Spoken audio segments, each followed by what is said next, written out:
اللہ الرحمن الرحیم۔ السلام علیکم۔ معراج النبی صلی اللہ علیہ وسلم سیرت نبوی کا اور اسلامی تاریخ کا ایک اہم ترین واقعہ ہے، جس میں آپ صلی اللہ علیہ وسلم کو آسمانوں پر لے جایا گیا اور جنت اور دوزخ کے مشاہدات کرائے گئے۔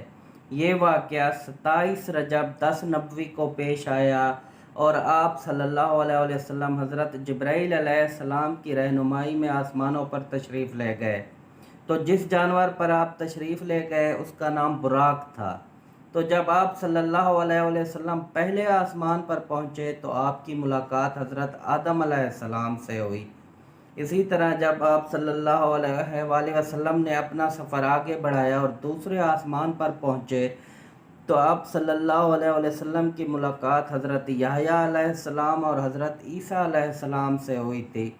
حضرت یحییٰ علیہ السلام حضرت زکریا علیہ السلام کے بیٹے تھے اور ان کی پیدائش کی خوشخبری حضرت زکریا علیہ السلام کو اللہ تعالیٰ نے خود عطا فرمائی تھی، اور اس کے ساتھ ہی حضرت یحییٰ علیہ السلام وہ نبی ہیں جن کا نام اللہ تعالیٰ نے خود رکھا تھا، جس کا ذکر قرآن مجید میں بھی ہے، جبکہ حضرت عیسیٰ علیہ السلام بغیر باپ کے پیدا ہوئے اور ان کی والدہ کا نام حضرت مریم علیہ السلام تھا۔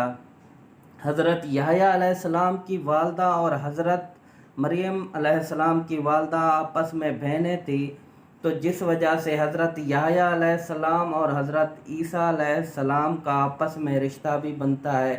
حضرت یحییٰ علیہ السلام ان نبیوں میں شامل ہیں جن کو شہید کر دیا گیا تھا اور آپ کا سر قلم کر دیا گیا تھا، جبکہ حضرت عیسیٰ علیہ السلام ہمیں معلوم ہے آسمان پر موجود ہیں اور قیامت سے پہلے تشریف لائیں گے اور دجال کو قتل کریں گے۔ تیسرے آسمان پر آپ صلی اللہ علیہ وسلم کی ملاقات حضرت یوسف علیہ السلام سے ہوئی۔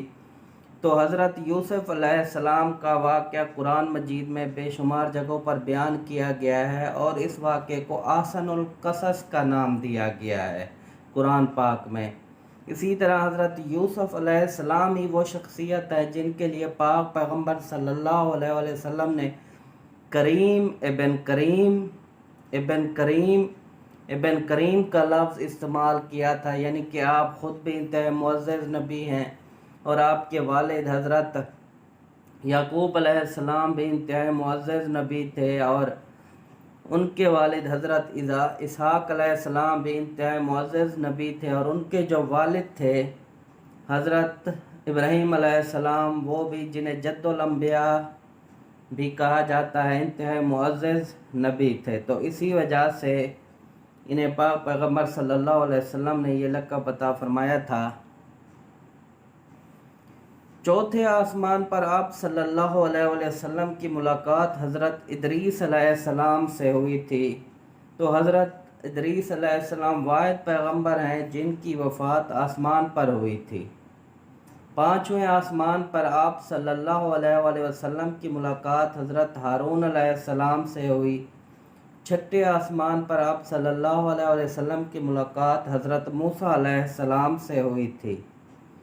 تو حضرت ہارون علیہ السلام اور حضرت موسیٰ علیہ السلام آپس میں بھائی تھے۔ حضرت موسیٰ علیہ السلام حضرت ہارون علیہ السلام کے چھوٹے بھائی تھے، لیکن ان کو نبوت پہلے عطا کی گئی اور انہوں نے اللہ تعالیٰ سے دعا کی تھی کہ اللہ تعالیٰ حضرت ہارون علیہ السلام کو بھی نبوت کا درجہ عطا فرمائے تاکہ حضرت ہارون علیہ السلام تبلیغ میں دین کی تبلیغ میں ان کا ساتھ دے۔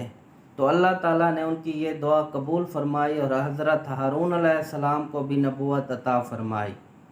ساتویں آسمان پر آپ صلی اللہ علیہ وسلم کی ملاقات حضرت ابراہیم علیہ السلام سے ہوئی تھی۔ تو یہ 7 آسمانوں پر ٹوٹل 8 انبیاء کرام سے پاک پیغمبر صلی اللہ علیہ وسلم کی ملاقات ہوئی تھی، اور ان میں سے کئی کوئسچنز ایسے ہیں جو پیپر میں آ چکے ہیں، لہٰذا ان کو فوکس کریں اور یاد کر لیں۔ اپنا خیال رکھیے گا۔ اللہ حافظ۔